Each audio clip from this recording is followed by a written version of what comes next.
Friends, welcome to Digital Tech by Vignesh Balaji. So in this video series, we are going to see use context, and if you come to know, like we have seen many other hooks in the previous video, this is also one among the hooks which React has introduced as part of the latest version. So let's get started. So why use context, right? So let me give an example. So there might be nested components in an application. Say suppose you have an user and you have a user list and you have a user list item, so you can't pass the props from starting from user item and user list item, right? Say where you can actually want to pass it from the root element and should be accessible inside the innermost child element. So React came with a solution called use context. So use context API will resolve this problem. So you don't want to actually pass it as a props. So you have to enclose that particular component within an context, and that context will be accessible across the that particular context, right? So say example, we have seen many other places where the use context might be applicable. Say suppose you are having an application where you have to change the theme. Suppose you have a light theme and you have to change it to dark theme. So most of the pages you might see that header, right? So when you actually change the switch, it will actually change from a light theme to dark theme or dark theme to light theme, right? So how that is achieved? So that is achieved using use context. And also you might have translations, right? So translation is also done using use context. So like that, there are many other things that we can make use of use context and do. So basically, what is use context? Like use context is an API. It's a React structure that allows you to actually share the data from all levels to the innermost nested levels in an application.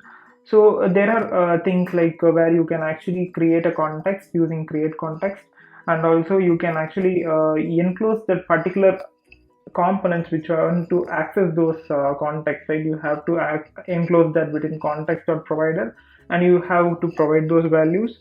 And you have hooks, like where use context, with that you can actually get the values and show it over there.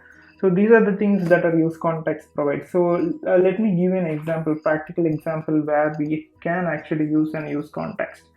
So suppose, say in the last video we have done like tool for the use reducer, right? Or and the use reducer class. So let me move this particular UL to the innermost element, say to do list. So I'm moving it over here. So and we have to pass these items. So I'm items here, but this won't come directly from. But this won't directly come from the for now we'll get rid of this dispatch anyway. We are not going to take care of this. Say suppose we are gonna have the to-do list, and we are going to call this to-do list inside this list. So here also we have to pass the items.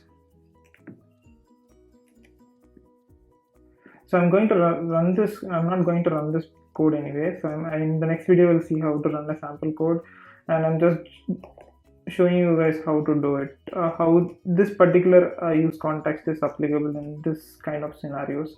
So if you see here, I have removed the to-do ULLI, and I placed the particular UL code in the to-do list, and this to-do list is used in list, so where I'm passing it as props. So this will come to the to-do list and it will iterate. Then I have to make use of this list inside this to-do component in order to actually loop through it. So if you have to import this particular list from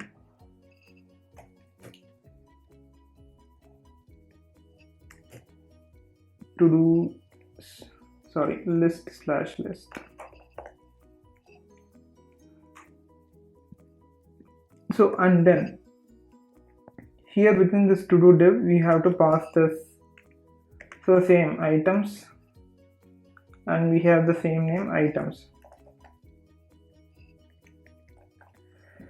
So if you see this, so this is the list, and we are passing items here, and in this list we are having this items as a prop and passing the to-do list, and to-do list we are actually accessing the prop items and then we are mapping through it. So you can see the property, the props is being passed from 1, 2 and 3 level down.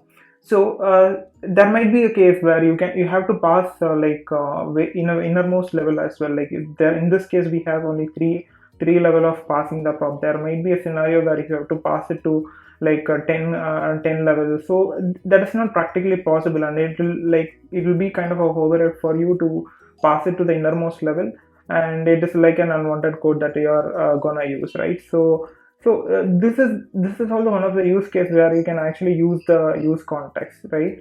So that's what we are going to see in next video, how to create a context and use it across the innermost level of a component. So that is what we are going to do. And also there are many people like get confused with Redux and use context. Say Redux is an as I said in previous video also, Redux is a global state. There will be say suppose only one particular state for an whole application. In a complex application there might be multiple Redux state as well. So I'm not talking about that. So there might be for most of the cases there will be only one Redux state. So that will be common across all applications, common across the all modules. But use context is not like that. Use context will be targeted for a particular module. Say suppose you are having a multiple modules in your application. The context that we are going to create will be for the one particular module as such. And also say I have given an example, say changing theme. Changing a theme is for full thing, but you don't want to actually use Redux to actually do that also. If you want to do, you can do, but React comes with an use context, so you can actually use that. And also there is one hint: whenever you change the use context, right? So whenever the value is being changed, the particular all the components which is enclosed within that particular use context provider will be re-rendered. So that might be in some cases it might be like overhead, or it might cause a performance issue. There you have to think what is the better implementation, whether to go with Redux or whether to go with use context. So you have to think all those edge cases in mind, and you have to design your application. So in next video we'll see how to create use context and how to use it in your applications. So thanks for watching. Please like, share and subscribe. Share it to the friends who require more knowledge on React, and thanks for watching.